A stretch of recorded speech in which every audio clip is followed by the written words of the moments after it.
Bismillahirrahmanirrahim. Assalamualaikum warahmatullahi wabarakatuh.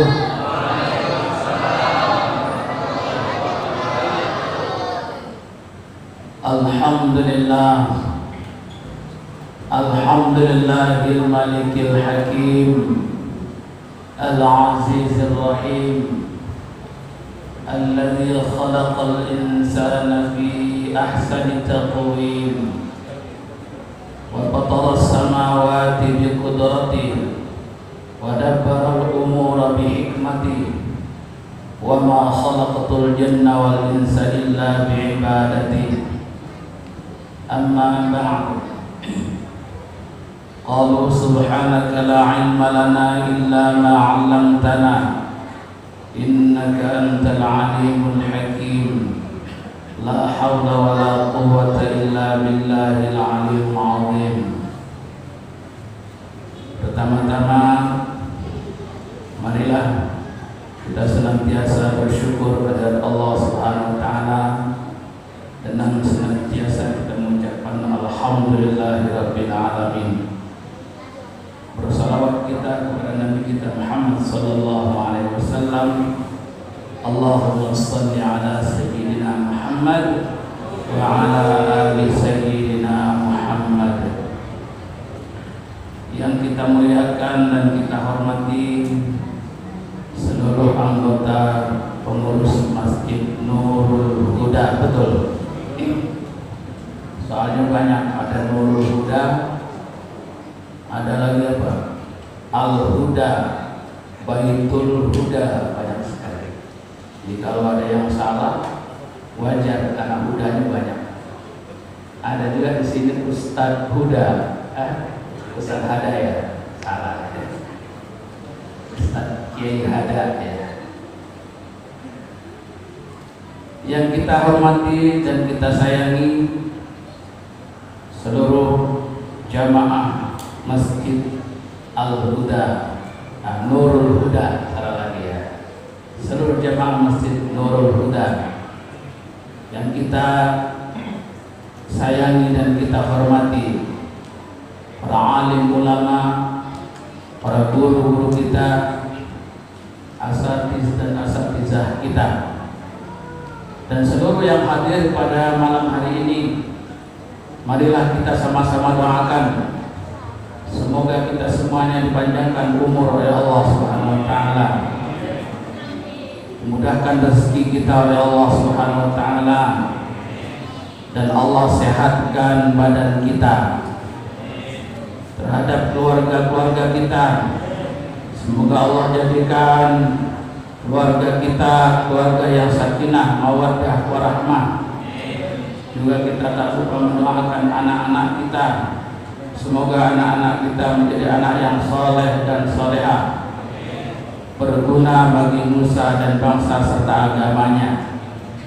Juga tak lupa kita doakan pada kesempatan ini terhadap negara kita, semoga negara kita ini selalu dijadikan Allah Subhanahu wa taala negara yang aman, damai, dijauhkan oleh Allah Subhanahu wa taala dari segala macam penyakit, dijauhkan dari segala macam fitnah, dan dijauhkan dari segala bentuk macam musibah. Amin ya rabbal alamin. Shaimin saiman dimuliakan Allah Subhanahu wa taala. Pada malam hari ini kami diamanati oleh pengurus masjid untuk membawakan tema kewajiban zakat. Betul Ustaz ya? Masya Allah. Saya bilang Ustaz berat saya, bisa nggak diganti? Sebab saya ngeri. Ngerinya apa? Ngerinya itu nggak bisa melaksanakan. Ibarat kata orang apa? Bisa ngajar, nggak bisa ngelakoni, atau jarkoni. Nah, ngeri. Sebab kenapa Bapak Ibu dan sekalian? ada satu ayat yang sangat amat ditakuti oleh ustadz dan ustadzah, pendakwah, kiai, dan kita semua takut. Apa itu ayat? Ya ayyuhalladzina amanu lima taquluna ma la taf'alun kabura maqtan 'inda Allah an taqulu ma la taf'alun. Hai orang-orang yang beriman, Allah bertanya di sini, kenapa kamu mengatakan sesuatu, mendakwakan sesuatu, menyampaikan sesuatu, tetapi kamu sendiri tidak bisa melaksanakannya, ya kan? Maka kata Allah, ancaman dosa besar bagi orang yang bisa berkata-kata, bisa ngajar, bisa berdakwah, tapi dia tidak bisa melaksanakannya. Karena itu saya takut, ya. Oleh sebab itu materinya saya kecilkan aja, saya singkat aja Pak nanti. Soalnya takutnya kebablasan ngomong, justru nggak bisa melaksanakan. Tadi kewajiban zakat, mungkin cukup zakat fitrah aja kali biar kecil ya. Terlalu gede soalnya judulnya. Nah, sebelum saya masuk ke sana, saya teringat dulu ya Ustadz ya, di pesantren Ustadz kita, kiai-kiai kita ngajarkan apa itu wajib. Al-wajibu ma yuthabu ala fi'lihi wa yu'aqabu ala tarkihi. Dikatakan wajib, diberi pahala, diberi dosa bila mana ditinggalkan. Benar nggak Pak? Waduh, masih banyak yang hafal ini. Ini kelihatan banyak yang ngantuk ya. Kenapa? Kayaknya semalam ngejar-ngejar Lailatul Qadar. Benar? Udah dapat belum Pak Lailatul Qadar? Udah? Belum? Sama kalau gitu. Ini saya kelihatan ngantuk ya Pak ya. Saya cuma tidur 1 jam setengah, ya kan? Ngejar Lailatul Qadar, nggak dapat, belum dapat ya. Teruslah mujahadah, kuatkan mujahadah kita. Sebab apa? Rasulullah SAW ya, makin akhir daripada Ramadan, beliau makin serius. Karena Rasulullah SAW yajtahidu fi ashril awakhir ma la yajtadihu ghairuh. Sesungguhnya Rasulullah SAW, kata Aisyah radhiyallahu anha ya, beliau bermujahadah, beliau serius meningkatkan seluruh kemampuan beliau, baik harta maupun tenaga beliau, sampai beliau membangunkan keluarganya untuk berjaga-jaga 10 malam terakhir daripada Ramadan ya. Semoga kita juga bisa mengikuti. Ini memang kalau sudah akhir-akhir begini ya Pak ya, tenaga kita sudah mulai kurang, konsentrasi kita sudah mulai menurun, benar nggak? Nah, konsentrasi kita sudah mulai berbagi-bagi. Ada yang pulang kampung, ada yang pengen cari THR dan sebagainya. Padahal inilah waktu yang mahal bagi kita di akhir 10 akhir Ramadan. Yang mahal bagi kita. Masih banyak kewajiban-kewajiban kita yang harus kita laksanakan. Salah satunya melengkapi daripada Ramadan ini adalah kita melakukan zakat atau membayar zakat. Bapak Ibu hadirin yang Allah Subhanahu wa taala, terkait dengan zakat ini, yang pertama perintah Allah Subhanahu wa taala bahwa membayar zakat itu wajib hukumnya. Maka Rasulullah SAW bersabda ya, di dalam sebuah sabdanya beliau mengatakan, sesungguhnya Islam itu ya terdiri dari 5 perkara. Yang pertama, asyhadu an la ilaha illallah, bahwa Islam itu dibangun Buniyal Islamu ala khamsin, syahadatu an la ilaha illallah, wa iqamis shalah, wa ita'iz zakah, wa shaum Ramadan. Yang terakhir apa Pak? Wa hajjul bait. Sesungguhnya Islam itu, kata Rasulullah SAW, dibangun di atas 5 pilar. Yang pertama 2 kalimat syahadat. Pak, saya mau tanya, ini kalau kita masuk sekolah, misalnya saja SD 09, kalau kita mau masuk, anak kita mau masuk murid di 09 itu, kira-kira apa yang kita lakukan? Pendaftaran. Betul, 100% pendaftaran. Kita harus register dulu, Pak, baru kita bisa menjadi anggota SD 09. Begitu juga dengan orang yang ingin masuk Islam, orang yang mengaku Islam, dia harus register terlebih dahulu. Apa registernya? 2 kalimat syahadat. Tanpa 2 kalimat syahadat, maka orang itu dikatakan belum Islam. Maka yang pertama bangunan dalam Islam adalah asyhadu an la ilaha illallah Muhammadur Rasulullah. Yang kedua, wa iqamis shalah, mendirikan salat. Di mana Rasulullah mengatakan, ya, as-salatu imaduddin, faman aqamaha faqad aqamaddin, wa man tarakaha faqad hadamaddin. Orang yang mendirikan salat dialah orang yang sedang menegakkan agama. Lalu orang yang meninggalkan salat berarti orang itu sedang merobohkan agama. Maka salat ini penting. Yang ketiga, wa ita'iz zakah, yaitu membayar zakat. Dan shaum Ramadan, kemudian yang terakhir hajjul bait. Nah, terkait dengan zakat ini, Pak, ternyata Allah Subhanahu wa taala, amalan zakat ini tidak berdiri sendiri. Ini catatan penting yang perlu saya sampaikan pada kesempatan ini.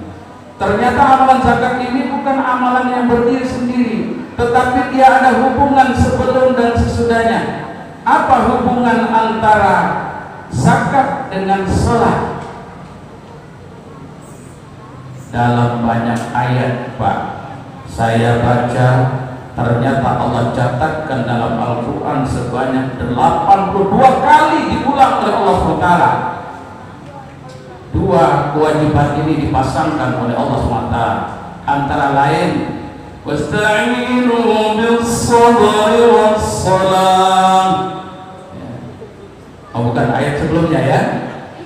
Apa itu ayatnya, Ustaz? Ada ayatnya,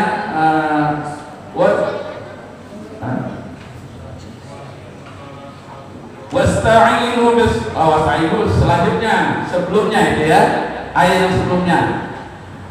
Nah, ada lagi, wa ma umiru illa liya'budullaha mukhlishina lahu-d-din hunafa'a wa yuqimus salata wa yu'tuz zakata wa dzalika dinul qayyimah. Nah, itu salah satunya Allah pasangkan dalam ayat itu, ya. Kemudian dirikanlah salat, bayarkanlah zakat, kemudian rukuklah bersama orang-orang yang rukuk, kata Allah. Jadi ini 2 ayat digandengkan. Apa maksudnya ini digandengkan? Kalau orang cuma bayar zakat, enggak salat, kira-kira udah benar apa benar? Belum benar ya, Pak ya. Agak janggal. Kalau ada orang yang bayar zakatnya kenceng tapi nggak pernah sholat, terbalik-balik, harusnya sholat dulu baru bayar zakat. Nah, ini hubungan kan. Yang kedua, bahwa kedua wajiban ini adalah sejajar. Kalau orang sudah rutin melakukan sholat, seharusnya jika juga teliti terhadap hartanya untuk melaksanakan zakat, baik zakat mal maupun zakat fitrah. Ini korelasi hubungan antara keduanya. Lalu apa hubungan antara zakat dengan puasa Ramadan. Nah, ini lebih intensif lagi, Pak. Ada yang bisa jawab? Bu, Ibu, masih kedengaran suara saya, Bu? Pulsanya masih ada, sinyalnya masih terang sinyalnya. Iya, berarti masih kencang nih ya. Suara saya cukup kencang ya, Bu ya, karena Ibu di balik tirai. Takutnya ada kedengaran. Nah, apa hubungan antara zakat dengan puasa? Zakat dengan puasa, betul. Kata Rasulullah SAW, puasa Ramadan, as-shaumu Ramadan, nah, mu'allakun bizakatil fitri, mu'allakun baina sama'i wal ard illa bizakatil fitri. Nah, as-shaumu Ramadan mu'allakun baina sama'i wal ardi illa bizakatil fitri. Sesungguhnya puasa Ramadan ini, kata Rasulullah SAW, pahalanya terkatung-katung antara langit dan bumi, kecuali dia sudah membayar zakat, ya kan? Nah, ini hubungan antara Ramadan dengan zakat. Ada lagi hadis yang mengatakan waman addaha qabla shalah fahiya zakatul maqbulah waman addaha ba'da shalah fahiya shadaqatun min shadaqah. Barang siapa yang melaksanakan zakat fitrah sebelum sholat Idul Fitri, maka itu disebut sah, dia melakukan zakat fitrah yang sah, makbul, dikabul oleh Allah SWT. Tetapi kata Allah SWT, kata Rasulullah SAW, siapa yang melaksanakan zakat fitrah sesudah sholat Idul Fitri, maka dia batal menjadi zakat fitrah, tetapi menjadi sedekah dari sedekah-sedekah yang biasa. Nah, ini korelasi, hubungan ya Pak ya, hubungan antara puasa dan zakat. Lalu kalau kita bicara soal hikmah daripada zakat ini banyak sekali, Pak. Yang pertama, zakat ini sangat amat berhubungan dengan jiwa kita. Zakat ini untuk membersihkan jiwa kita, ya. Di mana Allah SWT mengatakan, "Khudh min amwalihim shadaqatan tutahhiruhum wa tuzakkihim biha." Ambillah dari harta benda mereka, ya, untuk mensucikan diri mereka dan untuk mensucikan harta-harta mereka. Nah, ini salah satu daripada manfaat atau hikmah daripada zakat ini. Yang kedua, zakat ini menjadi penolong daripada orang-orang yang lemah dalam pandangan agama. Lemah artinya ada orang miskin, fakir miskin. Innamas shadaqatu lil fuqara'i wal masakin wal 'amilina 'alaiha wal mu'allafati qulubuhum wa bir riqab wal gharimin wa fi sabilillahi wa biris sabil. Ada 8 asnaf, ya, yang dialamatkan oleh Allah SWT untuk orang yang berhak menerima zakat fitrah maupun zakat mal, ya. Nah, ini artinya bisa dijadikan sebuah penolong, apalagi sekarang musim pandemi, ya Pak ya. Musim pandemi ini banyak orang yang kehilangan pekerjaan, banyak orang yang menurun penghasilannya, sulit mencari rezeki. Dengan adanya zakat fitrah maupun zakat mal ini, Pak, insya Allah dia ikut berbahagia nanti pada saat dia melakukan sholat Idul Fitri. Amin ya rabbal alamin. Ini yang diharapkan. Jadi dia menjadi penolong, ya, menjadi penolong sesama kita. Jadi kita ada hubungan yang erat antara si kaya dan si miskin, ya, punya hubungan erat supaya tidak melebar jarak atau mempersempit jarak antara si miskin dan si kaya. Ini diantara hikmah daripada kita membayar zakat. Yang kedua, tadi sudah disebutkan dalam ayat bahwa zakat ini manfaatnya adalah membersihkan harta-harta kita. Kata Rasulullah SAW sabdanya, faradhu zakatul fitri ya tur'atun, faradhu zakatul fitri diwajibkan zakat fitrah ini lis-shaimi untuk orang yang berpuasa, tuhratun lis-shaimi ya wa tut'imul masakin. Jadi Pak apa namanya zakat fitrah ini untuk membersihkan jiwa-jiwa kita serta harta-harta kita. Tutahhiruhum wa tuzakkihim biha. Membersihkan harta juga membersihkan jiwa kita. Jadi ini diantara manfaat daripada adanya zakat ini.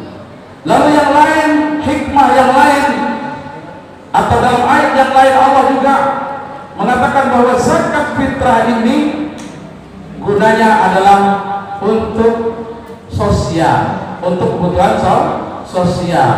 Dengan zakat fitrah ini kita bisa merangkul semua saudara-saudara kita yang dekat maupun yang jauh dengan zakat fitrah. Terkadang orang yang jarang kita openin, orang yang jarang kita temui pada saat zakat zakat fitrah dibagikan kita bertemu. Coba nanti kalau udah akhir-akhir ya pada berkumpul, terus terang saya banyak yang nggak kenal Pak.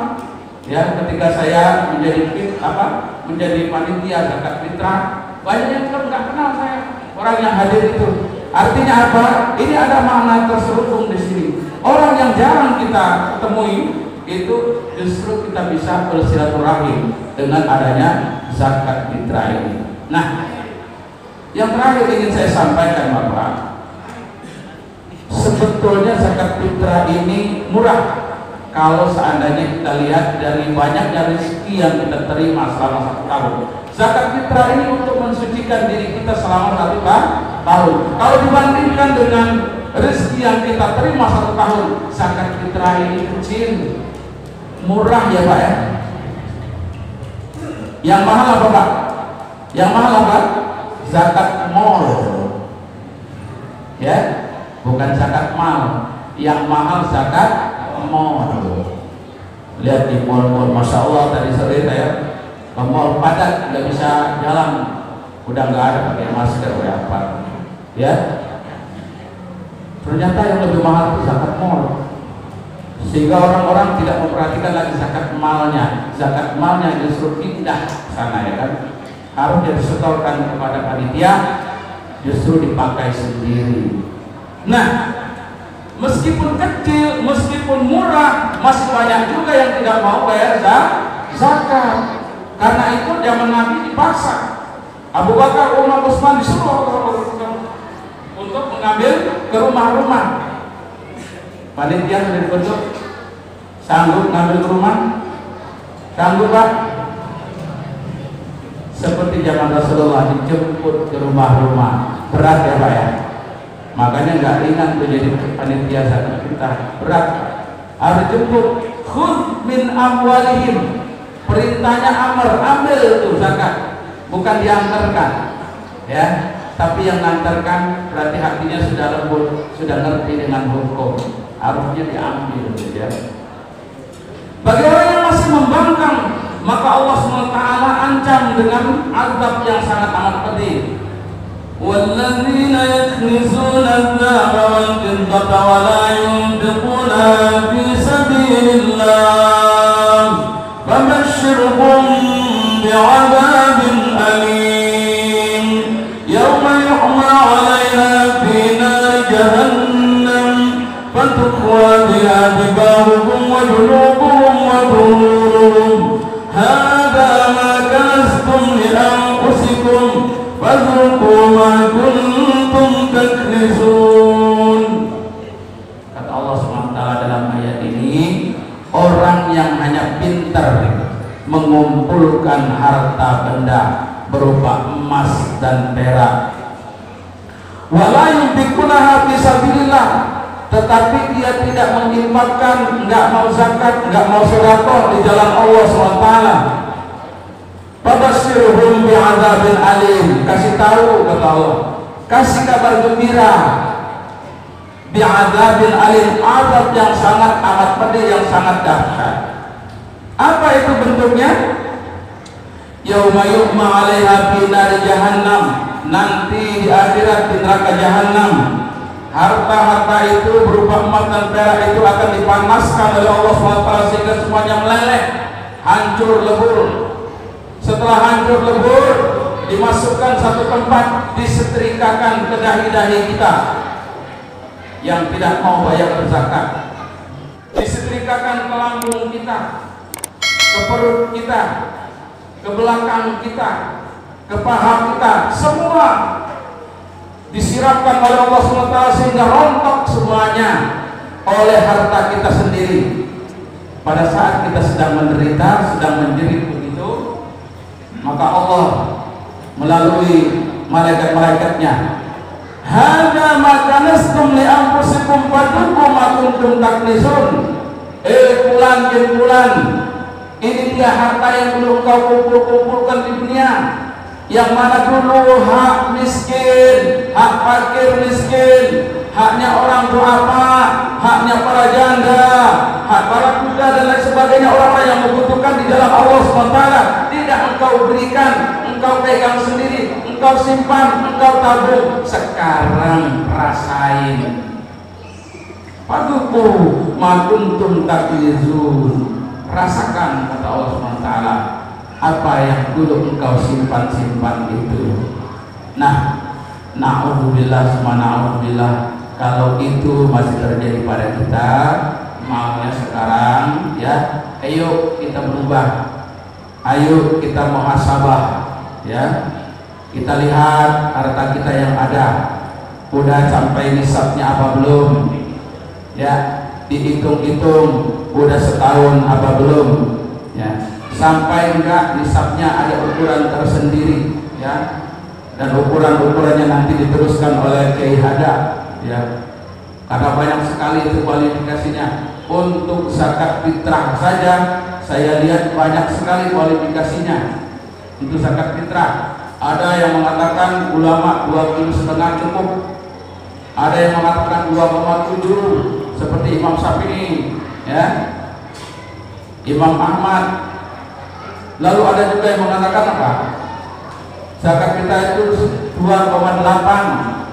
Ada juga zakat kita yang mengatakan yang paling banyak itu Imam Hambali, yaitu 3,8 kilogram.